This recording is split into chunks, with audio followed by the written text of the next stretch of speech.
Merci beaucoup, Robert. Je suis vraiment ravi d'être ici aujourd'hui, de vous parler de l'intercompréhension. Je suppose qu'on continue en français. C'est bien? No, Roberto asked me to do that. To scare you a little bit. Really, in spite of my stunning Mediterranean looks, sono tedesco vero. But I can confess here publicly in front of all of you, I am a multilingual and a multicultural subject. So it's out. I'm glad. Before, could you pass me? I would like just my notes. Yeah.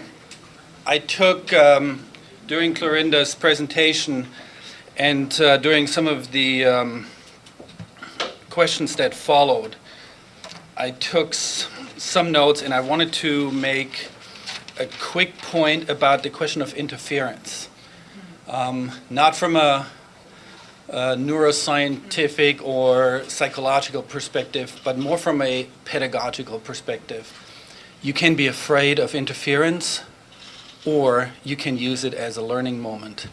And interference can be a great learning moment because it will create friction at one point or another in your language use.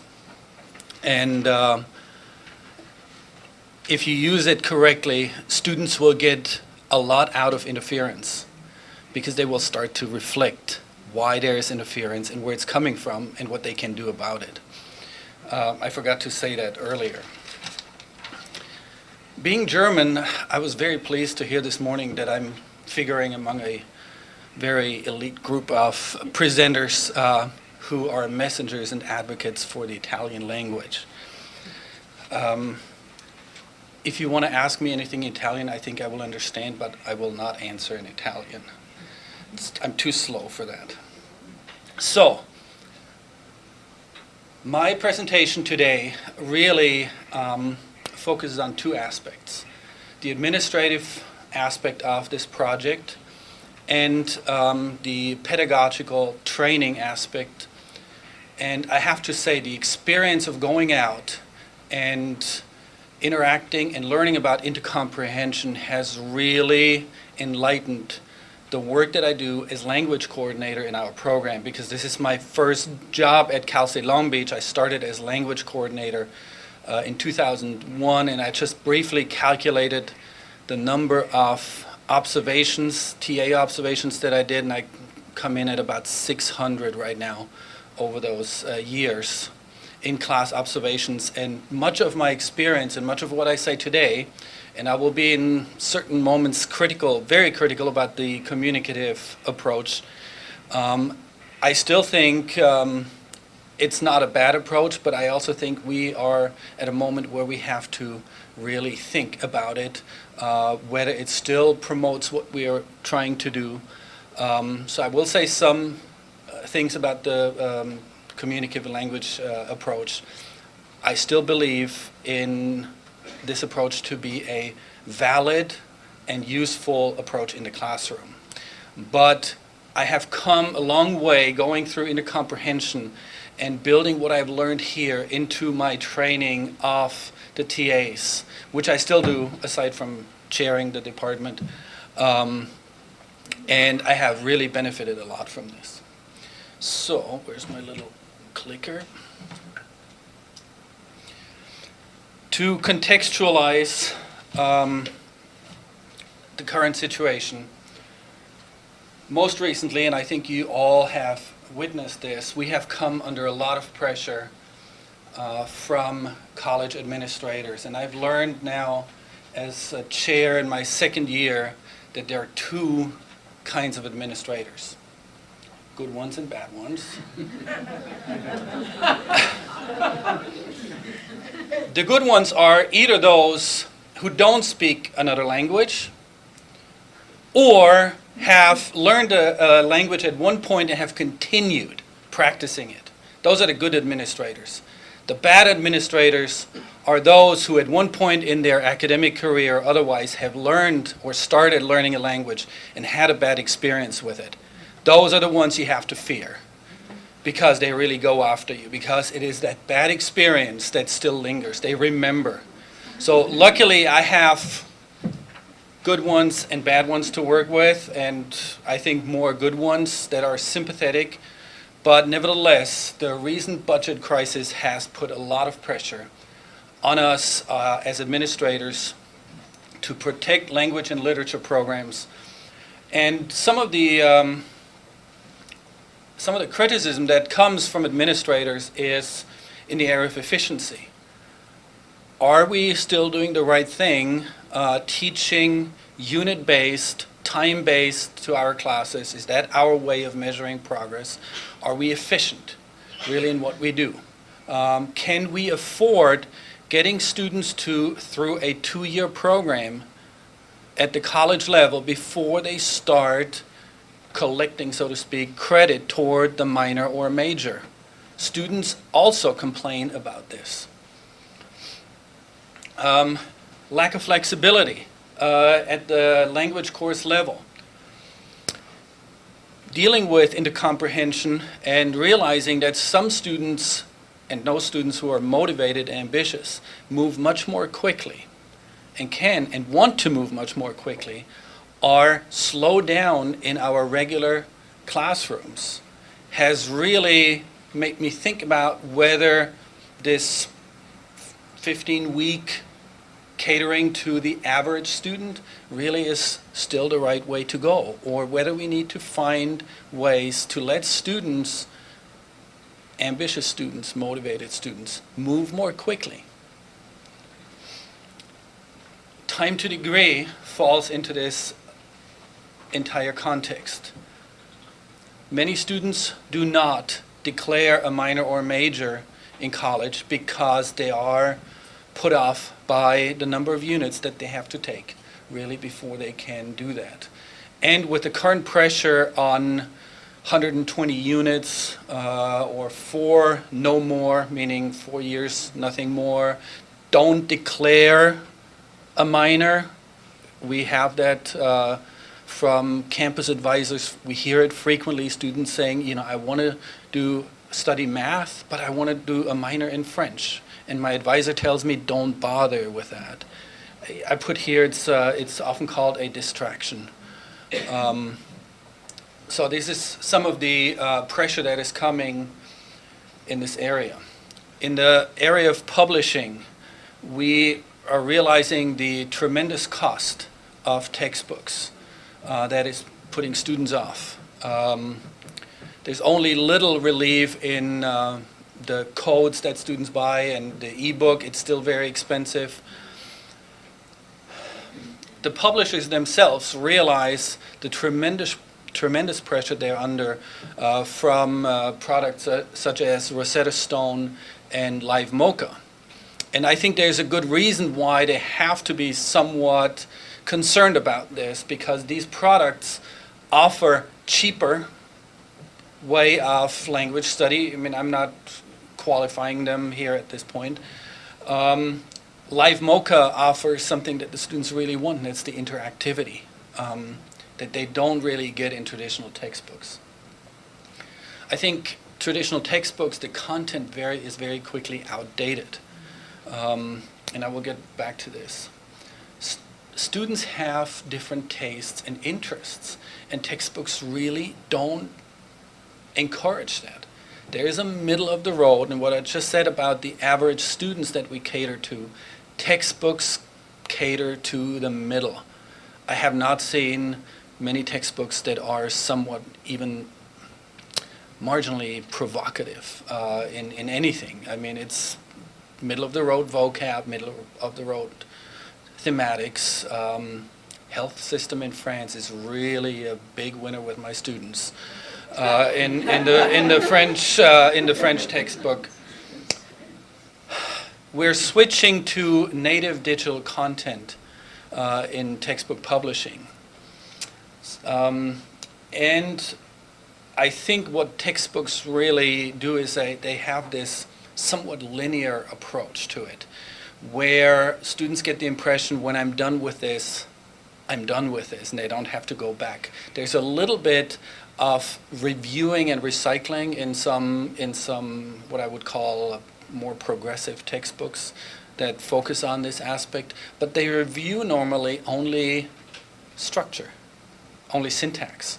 So they start with preterite and imperfect, which they realize is a big problem for some students, so they recycle this.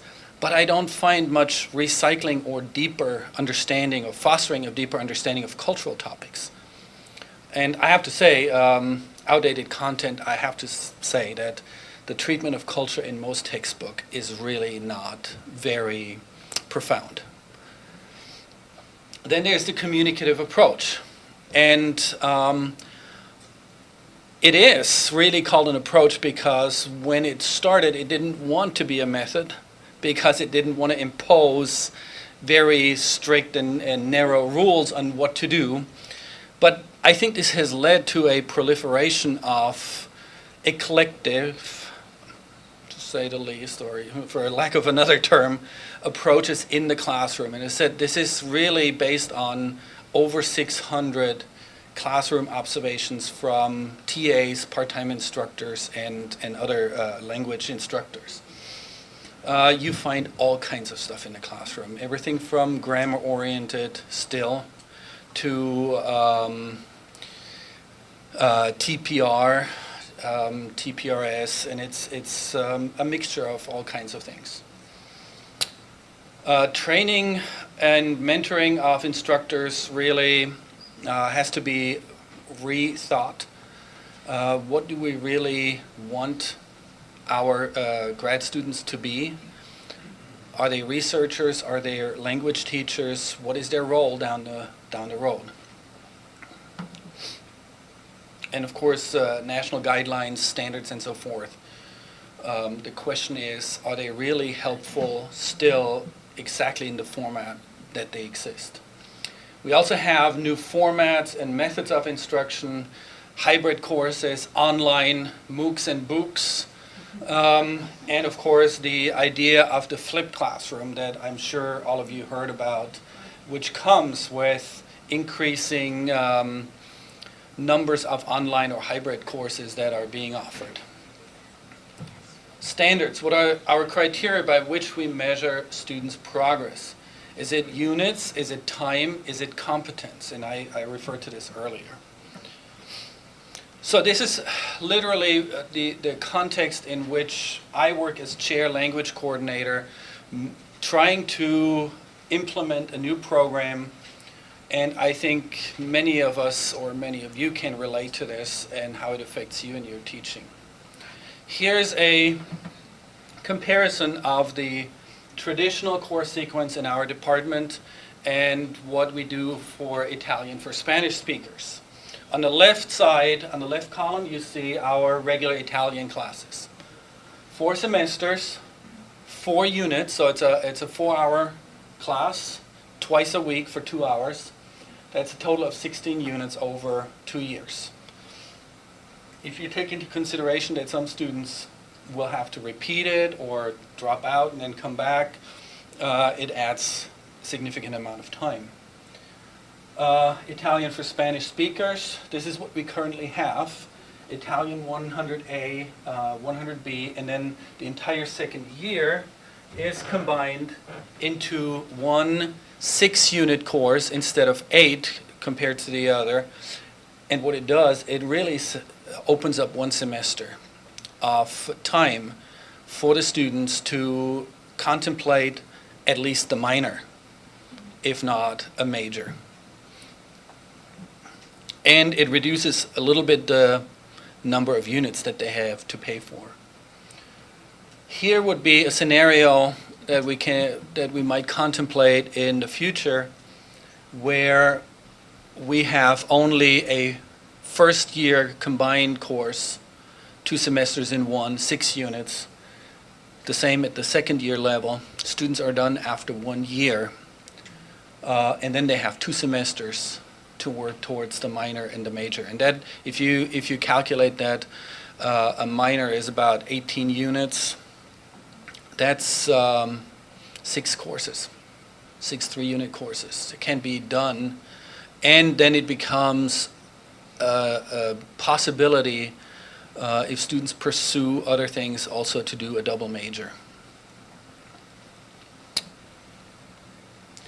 Here are numbers for Italian compared to 2007.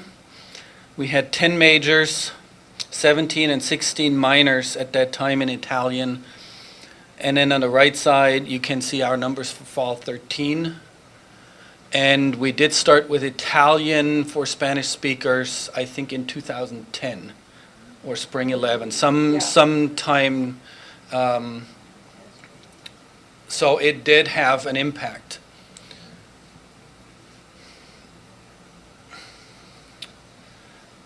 This is what was yesterday. We started, as Clorinda said, with a single course in French without proper catalog identification. We simply started experimenting in a regular French course, teaching the idea of intercomprehension, putting in some exercises. We had to recruit the students by hand, literally going from one section to another, telling the students, wow, there's this French course. If you're a native speaker of Spanish, maybe you should take that. Little things make a difference. In the beginning, we called this French for Hispanophones, and just the word Hispanophones must have freaked people out. But it's weird, you know, that something like this will make a difference and you don't necessarily think about it. And we call it French for Spanish speakers, and suddenly everything is fine. We did struggle with enrollment in the beginning. We did struggle much more than we, you know, as we learned, that struggle became, how would I say that? It took less of a toll on us because we kind of like learned how to do things. But in the beginning, integrating the regular textbook and the regular curriculum with some of these activities was really hard. Not all of your colleagues will agree with what you're doing because unfortunately there is this really bad attitude of competition among language programs. Very often the argument is, well, you're taking students away from my class. My argument at that point is, yes, but if I bring in 5, if I net gain is only 5 students to the program by offering a course like this, I gained 5 students. Whether they are in your class or in somebody else's class really is irrelevant. And but you do face criticism from a scheduling perspective, from a personality perspective, even from a pedagogy or other perspective. The training of instructors also has to be done in a project like this. Luckily, we have in Long Beach many multilingual subjects who have Spanish background. I mean, this is what it's like to be in California. Chances are you have more people like this. And then the idea of offering the course sequence is also a problem, because once you start that first semester, you better have the numbers to continue, and you better protect it. And that was also a struggle a little bit with the dean. And Clorinda, when she talked about the NEH grant, really, once you have an NEH grant, you go to the dean and say, well, you know, there's this, we need these courses because they're connected to this grant. There's no more argument.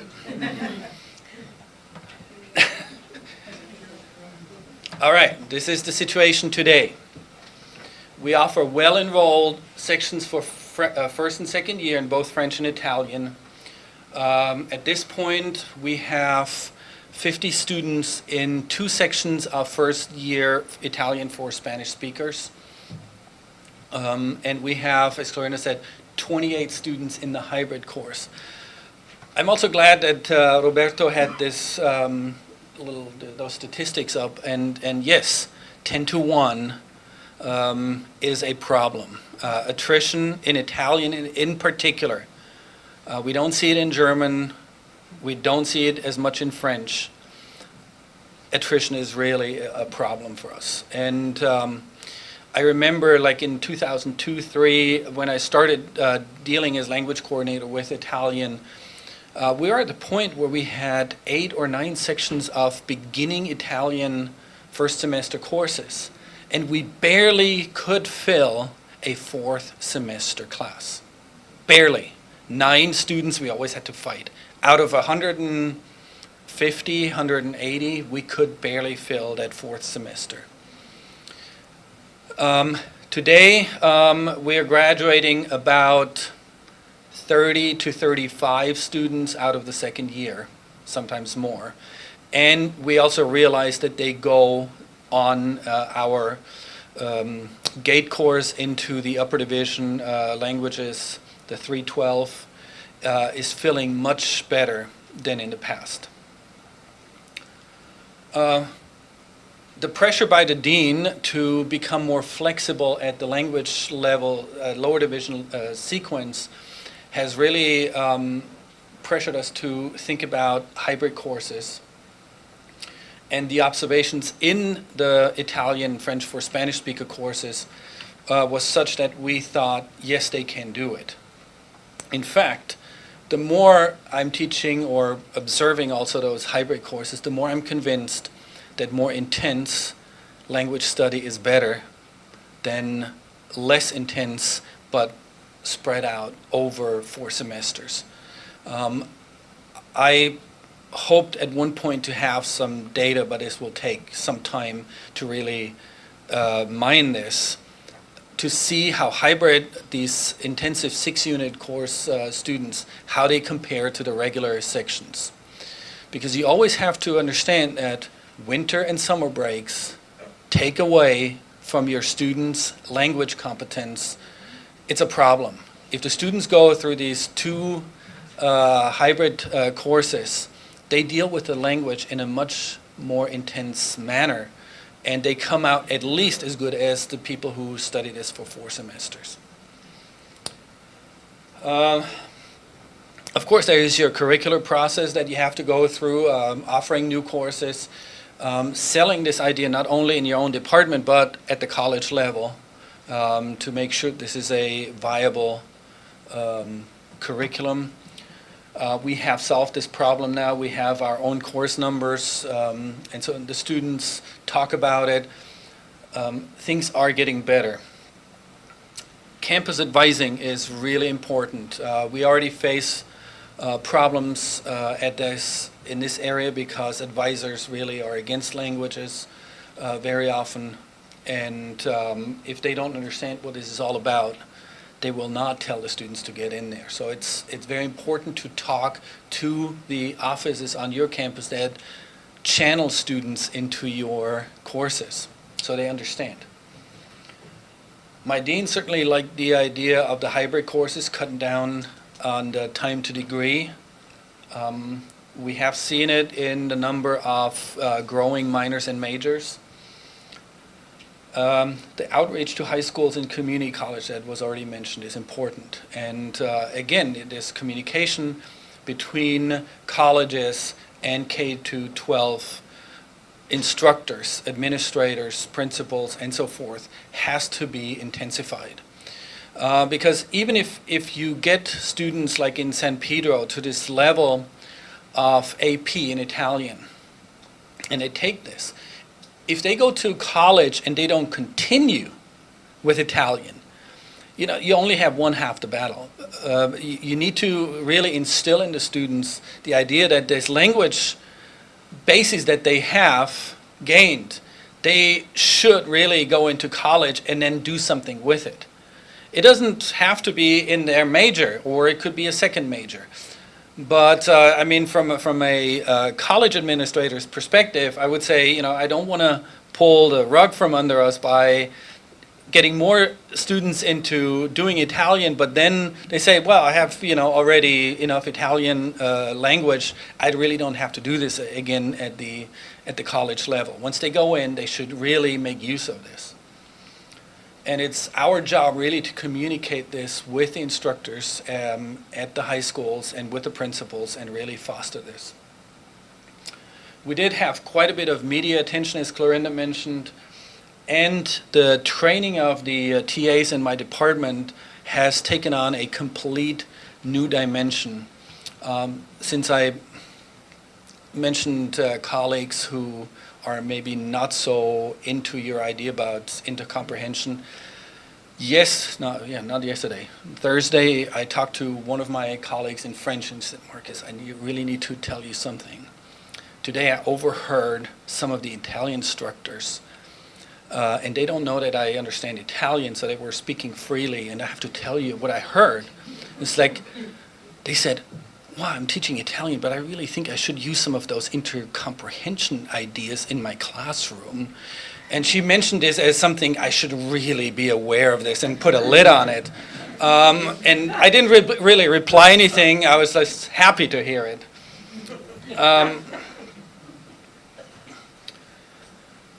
The benefits that we have observed in the French and Italian for Spanish speaker courses are numerous. First of all, because there's only one section or two, the students travel in a cohort. So there's a sense of community that develops from the first semester. And we had a visit from the French cultural attaché to our 200 French for Spanish speaker course. And he was, literally flabbergasted by the atmosphere in the classroom. As we walked in, the students were already there. It was a group of 16. Class had not yet started, but the students were already talking to each other. And this was very, very early in the semester. You don't normally have that in the beginning of the semester, language classrooms where students don't know each other. Maybe they know 2-3 people in that class from a previous one, but from so many multiple sections, they kind of come from all kinds of backgrounds. In this sequence, the students really travel together. They know each other, they study together, and they communicate in the target language or sometimes in Spanish or whatever they have available. Spanish as language and culture, or Hispanic culture, is validated in these courses. Tremendously important. When students were interviewed by Univision, it came back as a recurring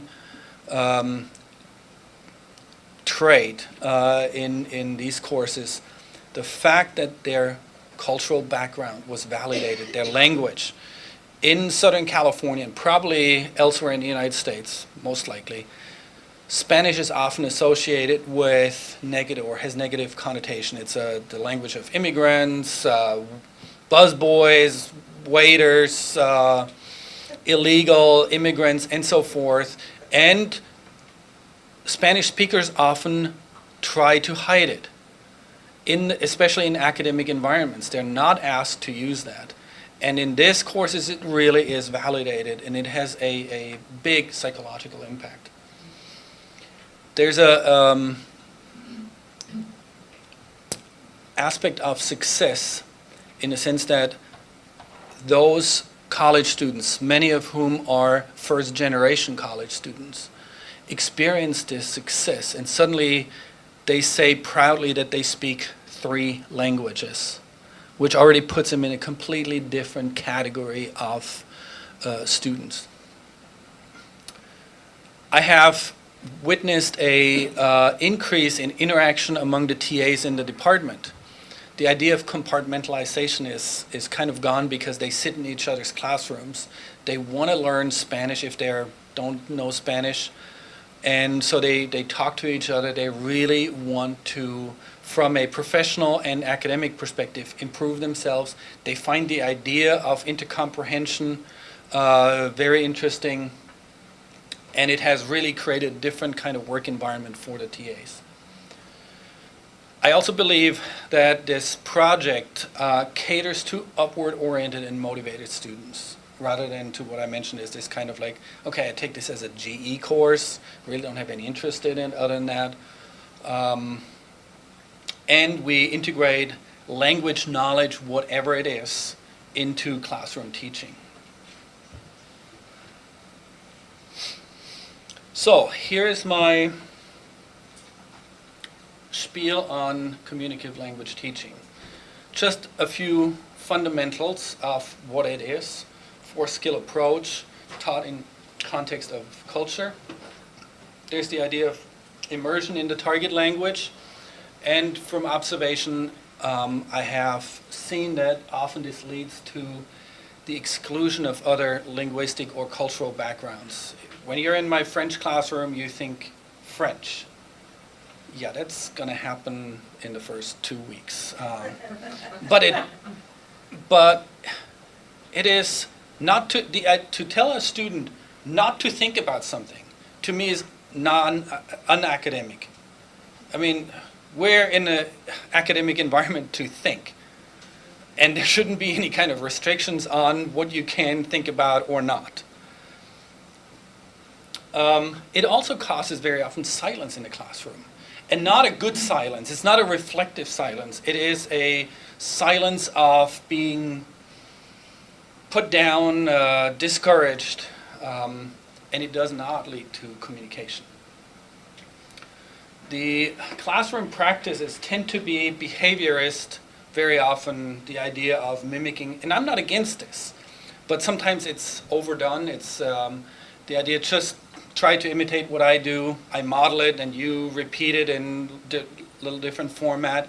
It does not, in our language classes, often I see that we're not encouraging students really to think, really cognitively get involved with the language learning process. And we frequently don't really talk about what it means to learn a language. We're just asking, just do what I do and repeat it. We're output oriented still in the communicative approach. Often, especially in the first year, we favor speaking over writing and probably also reading, which is also something that students don't really want to do so much. So we have to kind of like re-educate and encourage students to read. Students are taught that one language at a time. They're not taught to really think outside of the box. And the students are not encouraged to reflect on the system of language, thus do not develop any metalinguistic competence. Classroom reality still is that we are, I think, too much accuracy oriented. I see it all the time with the instructors. If students make mistakes, it's used as this kind of like, don't do this, it stops the flow of communication. The textbooks still, as far as I'm concerned, favor a grammar-oriented approach to language teaching. I mean, just on Wednesday I had my methods course and we did a little comparison of the 4 language textbooks that we use. And I asked the students to look where culture is in the chapters. More often than not, it's at the end. And more often than not, it's very superficial.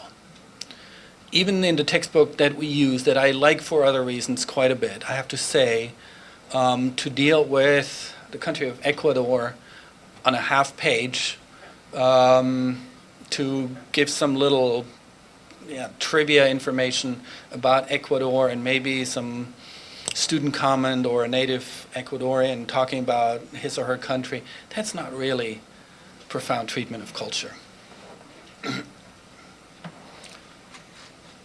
So, from my perspective, what we're practicing in the classroom, and not only in the Italian or French for Spanish speakers, I really encourage the students in our regular courses to become a little bit more open-minded about who their students are, and more importantly, who they are themselves. We do neglect that very often. So, integrate all language knowledge in the classroom. Value the native language because it values the native culture.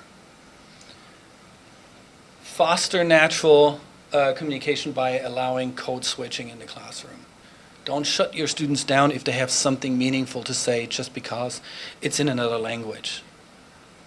It happened to me even at the PhD level at UCLA that we talked about things, and because some students' French was not as good as some others, and because they were native speakers in the class, they didn't say anything. They had really good contributions, but they didn't say them because the instructor insisted that it had to be in French. I don't really think this is very productive. We want to provide our students the tools to recognize and understand how languages are connected, how they work. As I said, we frequently do not tell our language students how to study and how to learn. The teacher very often is still considered in languages the content that holds all, it's the vessel of knowledge of the language. I don't really think this is a good use for a teacher.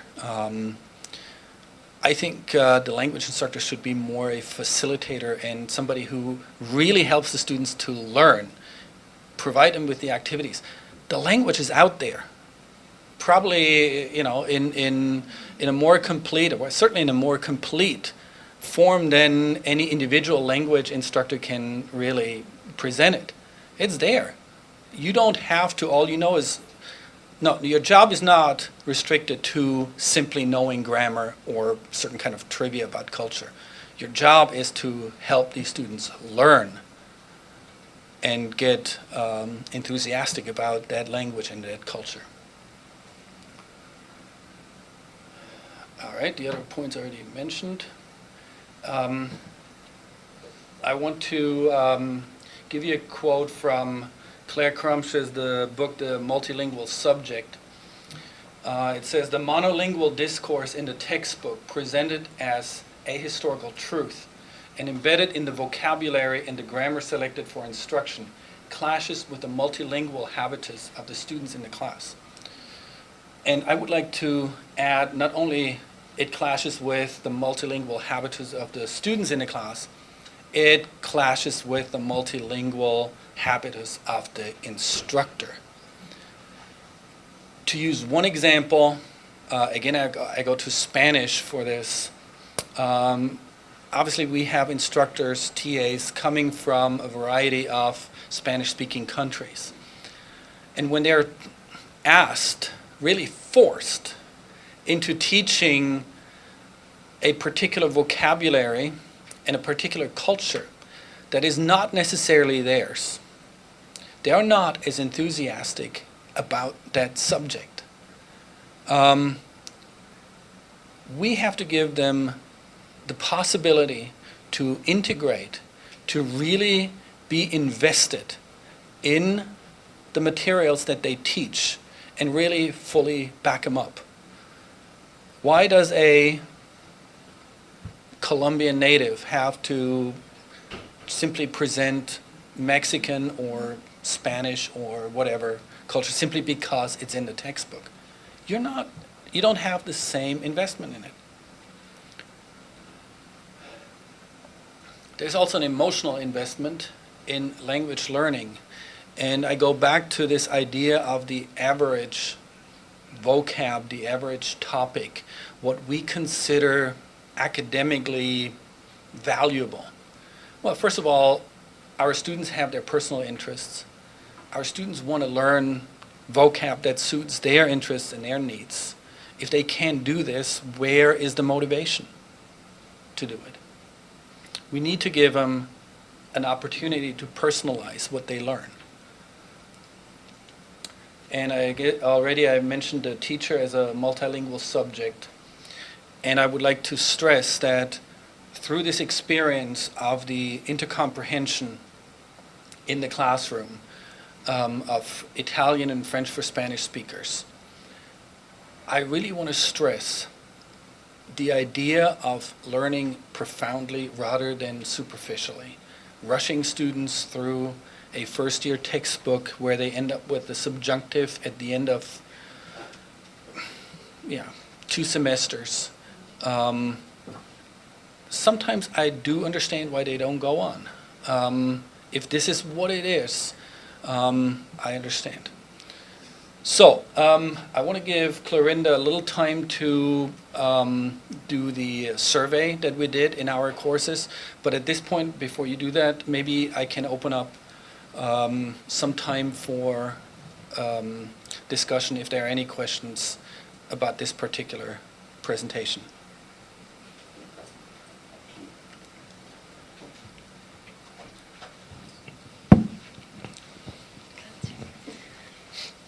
Antonietta D'Amelio from Brewer College here in New York. I just wanted to comment on your comment on Rosetta Stone. Last summer, our Chief Information Officer offered our department the use of Rosetta Stone free for our students. And I have been using it, offering it to my students for about a year now. And this is what has emerged out of this experiment. Many of my students have complained that it takes too long to go through Rosetta Stone within the course structure. And oftentimes, in fact, the major complaint is that it doesn't coincide with what's going on in class, so students are actually not practicing. And they expect to, by the way, they expect to practice what we're doing in class. So it has turned out to be a humongous failure, this experiment with Rosetta Stone. A fiscal failure and, a failure in terms of really incorporating or using this as a tool. So as a result, this semester we're using it as simply as an option. So I personally don't think that Rosetta Stone, and although I've tried very hard to incorporate it within my syllabus or within the structure of my class, it is extremely difficult to make this rigid program work in the college setting. Thank you. Yeah, I've been offered or been approached by representatives from Rosetta Stone as language coordinator and chair to use it with a promise of tremendous cost saving to the students. After I looked at some of the samples that they gave me and let me do, and I tried them in Italian, French, Spanish, and German, I found certain appealing aspects to this, but pedagogically, I think they're not sound. And what they're, at this point at least, completely void of is cultural. You know, any contextualized language study, it's sentences, you know, in almost like audiolingual type method, you know, repeating and simply putting something in.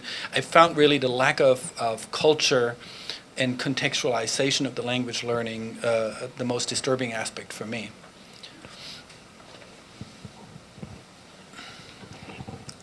This is not necessarily a question or an observation to your presentation, but to both talks I enjoyed very much. I'm a great advocate of multilingualism and of plurilingual approaches in the classroom.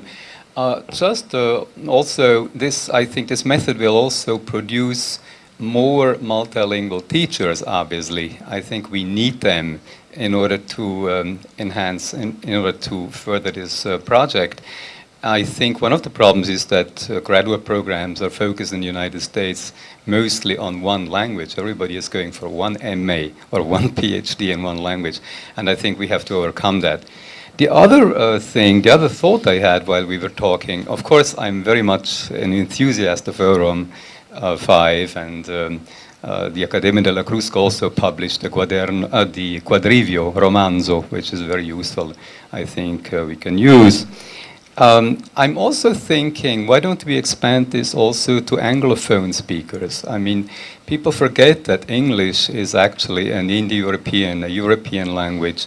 It has a great stock of Latin. All these languages we're talking about are, of course, Latin-based. So especially at the level of the learned lexicon, English can be extremely helpful. And we are at the Italian American Institute, and I'm thinking we have a huge number of Italian American students who, of course, are mostly now speaking English as their dominant language, but they also have non-standard language backgrounds. I'm very much in favor of also also emphasizing non-standard speech and not disparaging them. So we are going in the direction of dialects to expand this approach, to include also from time to time non-standard speech in the classroom. Maybe as a follow-up to this, two thoughts. When Roberto showed you the statistics, I saw that there was French Creole mentioned on one of the lists. Yet, if I look at any French textbook, there's only marginal treatment. Maybe culturally, but language-wise, it is a very, very French approach to language. Dialects or any other mixtures of language are really not addressed, and culture only is still very France-oriented also. We're all, I think, multilinguals in some form, and but we're not really practicing it too much. I think this type of competition among language departments is a really bad policy at this point, because it leads to defensive movements.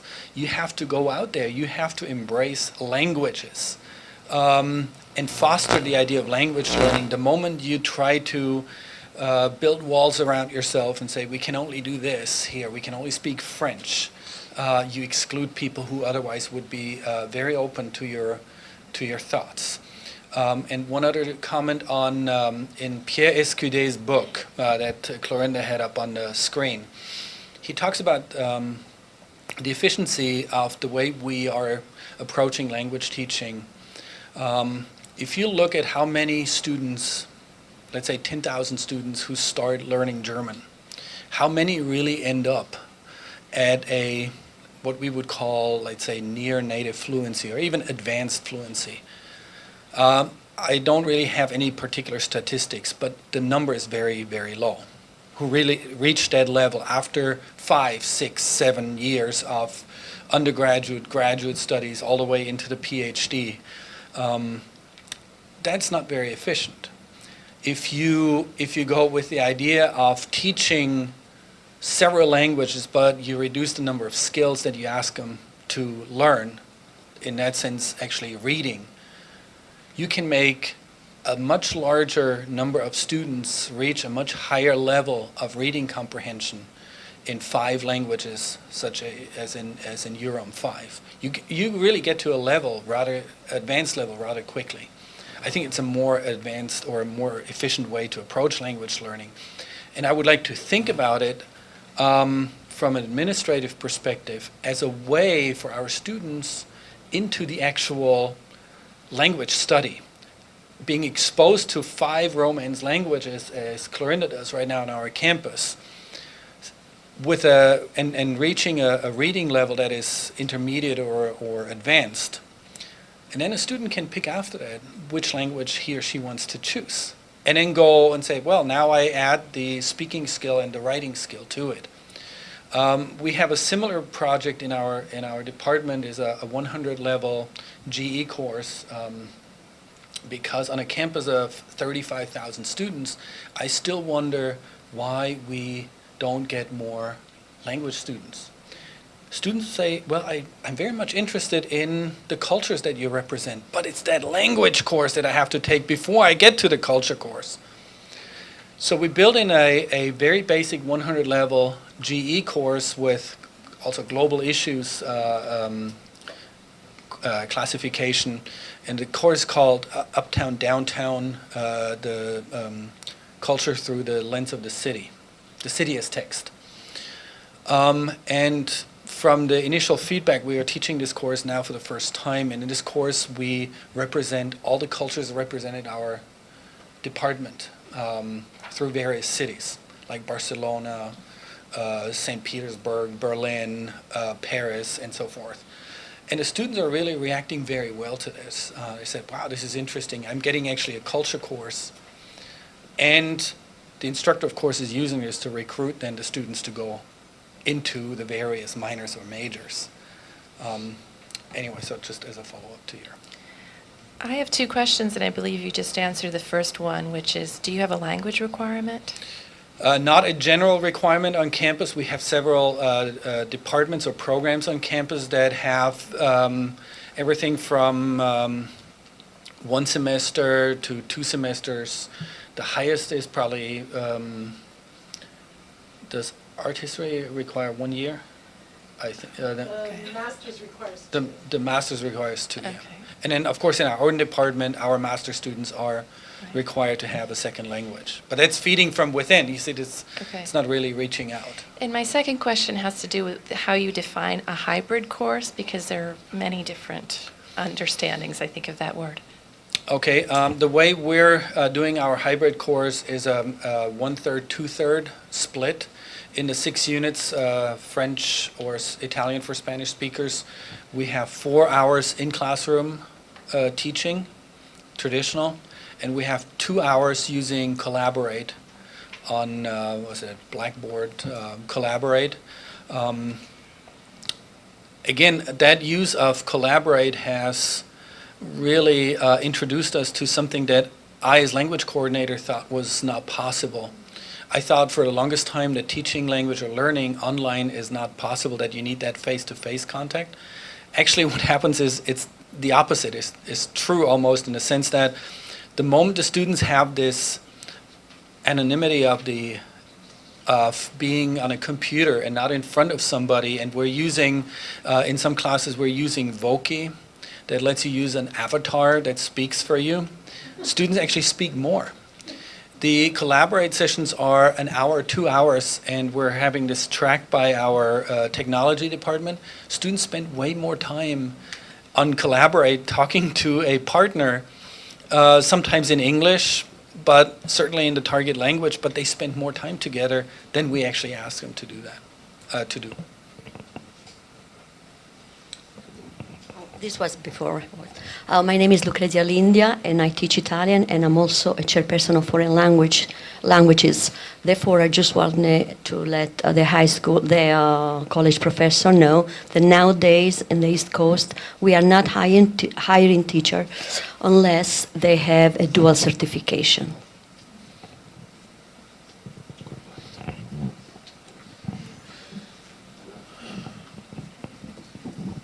Hi, I'm also a high school teacher, and I just want to ask you, within our high school, to get a new course in, you have to go through many routes to get there.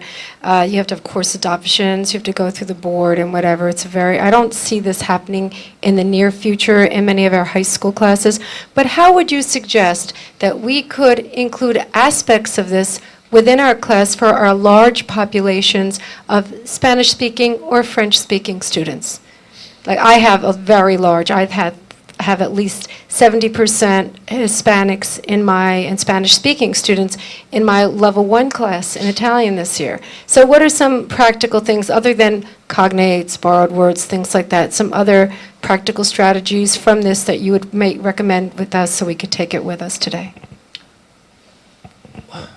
One of the things that I would recommend is having those students coming from Hispanic backgrounds. I mean, I assume they come from different countries.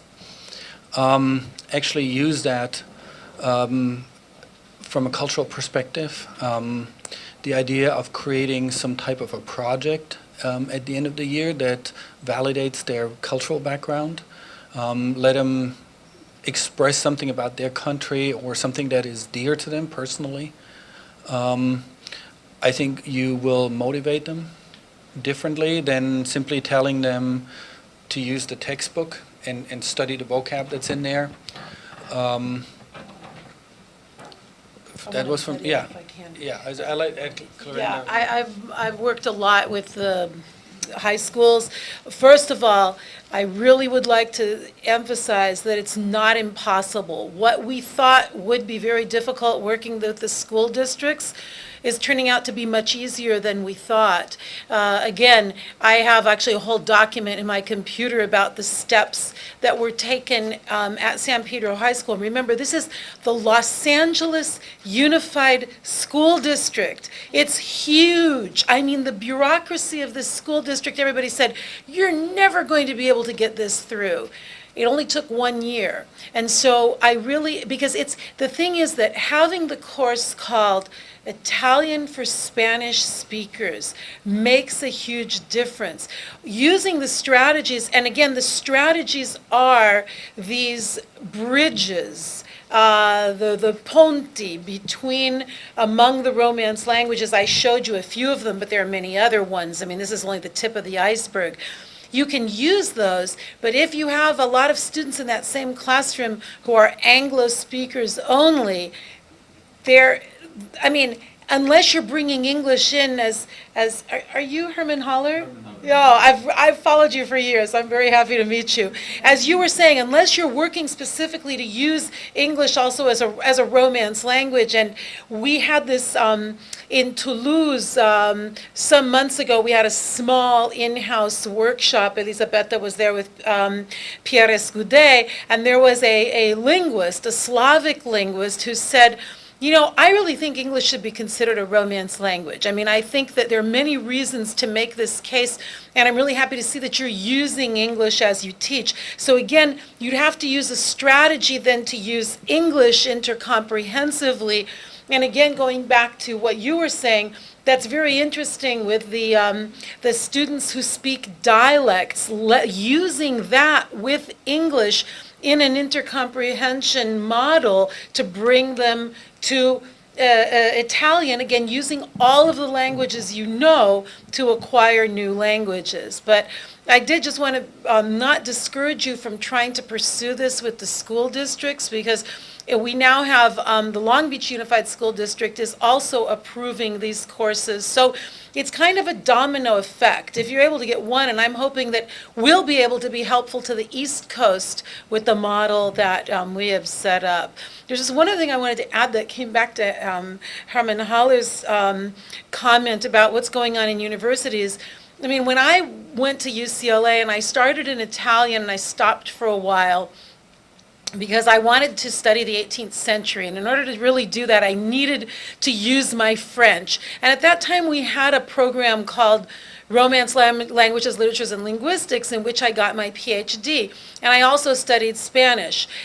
All of my professors in all three of those departments told me I'd never get a job because I was working in 3 languages. And my answer to them was, well, there aren't any jobs anyway, so let me do what I want to do, okay? I got a job because I could teach French and Italian, and also because of the Spanish. It's also true in California that if you can't do 2 languages now, you're not getting a job. We're telling our credential students, if you're doing Italian, do Spanish and do French too. Otherwise, you're not getting a job. That's the way things are going. But here's the sad coda to this. UCLA closed the program of Romance Languages, Literatures, and Linguistics. And at a time when, you know how many people want to do this kind of thing? They always go, where can I do a program like yours? I tell them you can't, because we're back to encouraging students to only do Italian or only do French. And like I said, to have professors, the professors on my committee tell me I'd never get a job because I wasn't focused only on one area, and what would the other areas think of that was really quite disconcerting. I hope things are changing, but again, from within the university, if we don't start changing programs and encouraging our students to be multilingual, we're putting ourselves out of business. I'm not sure whether I have a very concrete to follow up on your question of how to do this in high schools. What we noticed is when we have our regular textbook, the textbook that we're working on really is in alignment with the themes and the structures as they are presented. And if you look at standard textbook fare that's out on the market, they follow pretty much the same type, present tense, then future, then they deal with past tenses and so forth. And we aligned it with those topics. And there are certain kinds of grammatical structures, if you want to go in that direction, that are simply obvious. And what you can do is simply let your students read some Spanish texts that have similar grammatical structures in them as you're trying to convey to them in Italian, for example. As Clorinda said, once a Spanish speaker realizes that reflexive verbs simply much work the same way, you don't really have to do much explanation. They simply, as Clorinda would say, they get it. They see it, they get it, they understand. That's a big hurdle that you overcome. So I would, on your own, simply look at some of those structures and pick the most obvious ones if you simply want to get your feet wet in that area and see how your students react to it. All right. Then I think we have time to do the survey. Okay. All right. If you go into the intercomprehension Right, folder. I'll find the Clorinda folder, right? Yeah. Okay, yeah, click on that. And it is that one.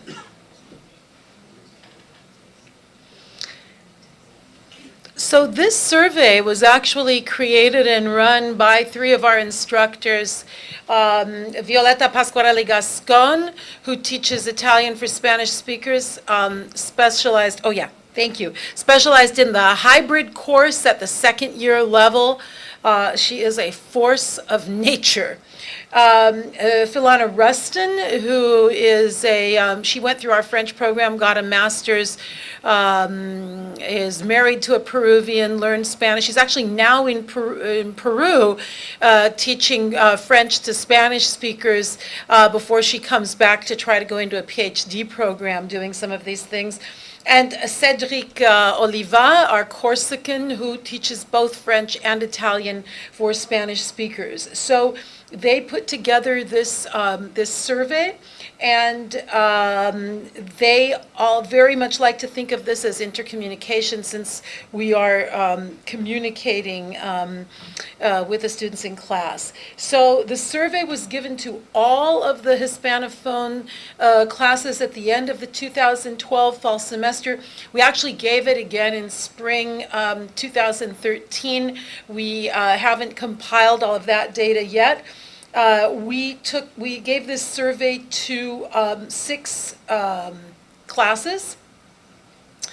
As you can see, these were the things we wanted to find out: the linguistic backgrounds of the Hispanophone students, their motivation level for taking a particular class, and what they particularly enjoyed or felt needed to be changed in the 200 level hybrid classes. So the survey, if they were in the 200 class, they went on with the survey. The other ones stopped at a certain point, but we have that data all here. So these are somewhat color-coded, as you can see. And this was the personal information. What is your name? But they didn't even have to give their name if they didn't want to. Gender, what year you were born. Asking them about birth to present, how long they lived in an English-speaking country, if they lived outside, where and what languages did they speak, the language that used by your father or your mother, what language does your mother know most and use, what other languages do you use and know the most, English, Spanish, other. So by discovering these things about students, we're able to also understand how long they were exposed to English and ascertain other languages they may have acquired at home. So in this piece, which of the following statements apply to you? Spanish is my first native language. This was 47.3% of the students. Spanish is my second native language, 20.9%. Spanish is my home or heritage language, 47.3%, the same people who answered it's my first native language. I understand Spanish as a native, but do not use it that much, 12.1. I do advanced studies in Spanish, 33%. Many of the students are Spanish majors, and they come and then they decide to double major or minor. I learned Spanish in school, and I'm fluent, 29.27%. So these are our L2 learners who are taking these classes. I learned Spanish in school, and I have limited competencies, 8.8, but they're still comfortable enough to be in the class. I have very limited competencies in Spanish, 2.2. Those are the ones who stick it out, but they're not quite in there. But it's a low percentage. I'm currently in the process of learning Spanish, 1.1%. Some of them are doing the two languages simultaneously. I don't speak Spanish, 0%. So there's nobody in there who knows no Spanish because they would be possibly a bit lost. So here are some other things, comments they said. I use Spanish at work. I'm a translator. I work primarily in a Spanish-speaking neighborhood, a very typical situation in many parts of the greater Los Angeles area. There are absolute language barriers where, you can go 5 kilometers. It's always amazing to me that most of the people who live in my neighborhood don't realize that 5 kilometers away, the whole community is Spanish speaking, but it's almost like people have blinders on.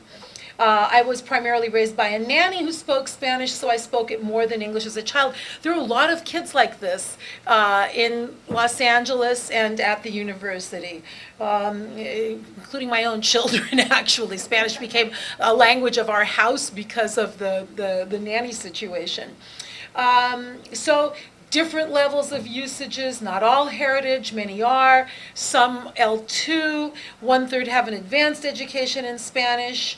Those students, and those are a lot of the ones who are now in the intercomprehension class, they're really interested in learning a lot of languages. That's the other thing that came out, actually. It's too bad that we don't have the Univision interview that was done with 4 of our students. One of the things that struck the interviewer is that every single one of those students said that doing French or Italian for Spanish speakers made them want to learn as many languages as possible and made that seem easy to do. They now entered an idea where language learning, it's not that big of a deal. Let's learn other languages. So their whole attitude about language learning had shifted. What do you consider to be your native language, the one you're most fluent in? So 72.5% say English, 27.5% Spanish. So I think these are some of the issues where we're talking about, this is our population for intercomprehension. It's different from a European population of learners. English, Spanish. Then we have a lot of students who speak other languages, though. Chinese, Hindi, Marathi, Portuguese speakers, etc. So most students, this is true, many of the students will speak more readily in English. However, what I'm noticing in the intercomprehension class is that by speaking in Spanish myself with them, some of those students who maybe would have spoken English, they're speaking Spanish more. It's interesting. I mean, there are some, I guess the teacher depends on, there's a kind of lead issue, but this issue is also almost interesting. But of course, Spanish is a valuable academic asset. So if you believe to have a native-like fluency in multiple, grade your competencies. 83.8% full competency in English, not 100% though. Some students are stronger in Spanish and state they have a full competency there. Some feel that they're perfectly bilingual, and so collaboration across language levels. They have different levels of Spanish to begin with, but by working in a communicative environment, their Spanish is also improving. They often help each other also. You notice that they'll speak, little corners of the room will start speaking to each other in Spanish. I mean, one of the most interesting things that I observed once in one of Violeta's classes, she was giving a Spanish speakers class, and she was using Baroque architecture, and so she was speaking in Italian, il Barocco. And so then I heard one of the Spanish speakers say to another, and ¿qué es el Barroco? And so the student answered and said, it's the Baroque. And she goes, sí, pero ¿qué es el Baroque? So this was this really interesting moment where, and so Violeta overheard her, and then she said, Oh, and she gave her a definition. She gave it first in Italian, she gave it second in Spanish, and she gave it third in English. So this was this incredibly dense moment of learning, of, an artistic type and descriptive and movement in 3 languages and learning what it was. And these kinds of things happen all the time in these classes, which is, it's fascinating. So here we have this in a pie chart. When they talk about the other languages, obviously it's French or Italian because they're in those classes, but look at all of the other languages. We have lots of Khmer speakers. Long Beach is the center for Khmer, and of course we have lots of Vietnamese, Tagalog, Korean, lots of Asian students. I was talking to somebody, a lot of Korean students love Italian. We have a lot of them in our classes too. And a lot of them have studied Spanish in high school. So that's so interesting. We get them, they're Korean native speakers. They had 4 years of Spanish in high school, and now they're in the Spanish speakers class. Explain for each language where and how you knew it. And then you get these very interesting testimonials about their own percorso linguistico, which is so much a part of the intercomprehension experience for them to understand who they are as language learners. And this is also interesting. Far more fluent because it was used as a primary language. Since middle school, I'm losing it. There's very interesting, Sylvia Montoul from Champaign-Urbana has done really interesting work on Spanish speakers and how the points at which they lose their language. And again, we see how the intercomprehension is often helping students bring back their Spanish, but they're very aware of the ups and downs of their own abilities in Spanish. That really came out in this survey. English born in America, Spanish mother, families from Spain, learned it in youth, Italian started learning in college. English home and school, Spanish home and studied at school, at college, French high school, and some college. Spanish I learned at home, English I learned in school since I was around 3, French I've studied 2 years in high school and 5 semesters in university, Italian I've studied for 2 years in the university. We often find that these are the 3, you'll find this, we don't have Portuguese in our university, so we might have, that's why you're not seeing any talk of Portuguese here too much. But these 3 languages come up over and over again, French, Italian, and Spanish. So, which language class are you in? The Italian 100A, we have the highest number of students in that. And here we're asking them what role Spanish played for them in the class.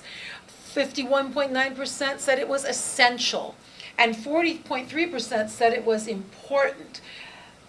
Somewhat important, 7.8, but nobody said not necessary. So this is very interesting to us because it really shows that these Spanish speakers find incredible validation in taking a class made for Spanish speakers. This is just kind of a written up summary of what we just said, but they appreciate the correlations gleaned from showing them the parallel structures of like languages. Very effective methodology for this group of students. Now, how about your Spanish over the course of the semester? Has improved very much. It has stayed the same, has gotten much worse. That was only 1.3%. But it either stayed the same or improved very much. And I suspect here in a future survey, it'd be important to try to get more information here. Probably these are the students who went in with the weakest Spanish. That's what I'm thinking, that the student who had the weakest background in Spanish or only had didn't know how to read, that they're the ones who noticed the most improvement. I don't know that yet, but that's a question to ask them to kind of branch the survey in a different way. Okay? Then here, if you answer the previous question positively, select the category in which you most improved, and the categories, well, there you can see it. Writing was the one they improved in the most. So they felt that their writing had improved the most. Again, this data I think we can really try to focus in to understand some of this a little bit better. So, strengthened their prior linguistic abilities inadvertently. That wasn't necessarily their goal going in to improve their Spanish, but that was one of the outcomes. How did your French or Italian improve over the semester? To have 73.3% of students think that their French or Italian improved very much, I think that also tells us that they're aware of it. I think if you ask a group of students who aren't necessarily in the Spanish speakers class, they have less of an awareness of what they're acquiring, what they're doing. These students are much more part of the metalinguistics that are going on, and they seem more aware of, able to do some kind of self-assessment and talk about it. 28.4% say it has improved somewhat. 1.4 stayed the same, gotten much worse. Nobody said. Again, asking them to select the categories, and for us, of course, it's all the categories. They felt their speaking improved the most, but it's pretty interesting to see that you're in the 80th percentile in the improvement in all of the areas, and that they're aware of their progress. And I think this is why they go on, because they feel incredibly successful. Give an example of how useful or not Spanish has been for you. The languages are extremely similar, so if something was not clear, I could always refer back to my Spanish and it would become much easier. Conjugations, vocabulary, expressions, these are the sorts of things that wouldn't really translate properly into English. So using your Spanish for comprehension, for everything. Understanding Spanish is very useful in learning any other Romance languages. The rules, sentence structures, syntax are extremely similar, making it easy, etc. Extremely similar roots in words. Conjugations are similar. Using Spanish helps in understanding. If it weren't for Spanish, I wouldn't have been able to comprehend the basic grammar of gender, articles, words, etc. Very useful. It's useful. I mean, this is just, becoming very repetitive, but these are the comments of the students. So, would you recommend this class to future Spanish-speaking students? Absolutely, 77.6%. Yes, 22.4%. So I've got a pretty strong group of students now in the 99% range who are going to tell other students to take the class. I'm pretty happy about that, all right? Nobody said absolutely not. So 100% of the students answered this question positively. Now we're going into the hybrid part. So the people who were just in the 100 stopped here, and this is the class that Markus was talking about, the 6-unit class, 200 French and Italian for Spanish speakers. Here's the brief description, and Markus has described that. Using Collaborate. Have any of you ever used Collaborate before? Yeah, it's on Blackboard. I used it this summer in my online class. I met the students 1 hour a week online. They worked with each other in pairs. You know, I was in Sardinia, they were in the Aleutian Islands, Ecuador, Norfolk, Virginia, they were all over the place, but we would meet collaboratively in this room. The software works very well now. Just telling you that all the places in the world, we joined the virtual classroom and it worked quite well. But that's what these students do. They use Collaborate, they work in groups, and then they work with the professor in these this 2-hour part of the hybrid class. So now you're going to see what they think of this. So here, are you in the French 200? This question allowed us to end the survey for those who weren't. And so, do you think that the 1-semester 6-unit hybrid is a good alternative to a traditional 2-semester sequence? If not, please state your reasons. Absolutely, yes. Most of them liked it. A few found it a bit too condensed because it's very intensive. One of the things we find about the students is a student who commits to doing this class, they have to really throw themselves into it. The way we find they throw themselves into taking physics or chemistry, right? I mean, how many of you have the student go, oh, I missed your class today because I had to study for my physics final? What do you mean you missed my class? You know, so, but this now seems to have a level of importance, a greater level of importance somehow, and they're willing to make this commitment. As Markus was saying, this the students in this class they're really good. They have to study really hard because otherwise they're not going to make it. But they're very motivated to do so. Did you enjoy the 6-unit hybrid format? Absolutely, and yes. So we were very happy with the positive results here because this was incredibly experimental. We've already perfected it a lot, I think, in just, even since we did this survey. So it'll be interesting to see how these answers continue as we go on. Did the hybrid format save you money? Yes, because now I get to go right into the third year. Spend less time on campus? Yes.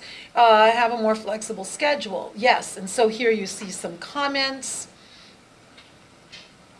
What part did you enjoy? Allowed me to practice with another student in the comfort of my home. And this is what Markus was saying. They love to work with their partners. I discovered this teaching the online class this summer. These students, some of them, there was one pair in particular, a girl from Guayaquil with a girl from Norfolk, Virginia. They were also great. They got on the Collaborate every day and spoke Italian. And when we'd come into the online room, they were better than anybody else because they'd been practicing with each other all week. They got to be very good friends online, but it was very interesting. I could do this in the comfort of my home. I felt more comfortable practicing my Italian in the comfort of my home because I tend to be a shy person.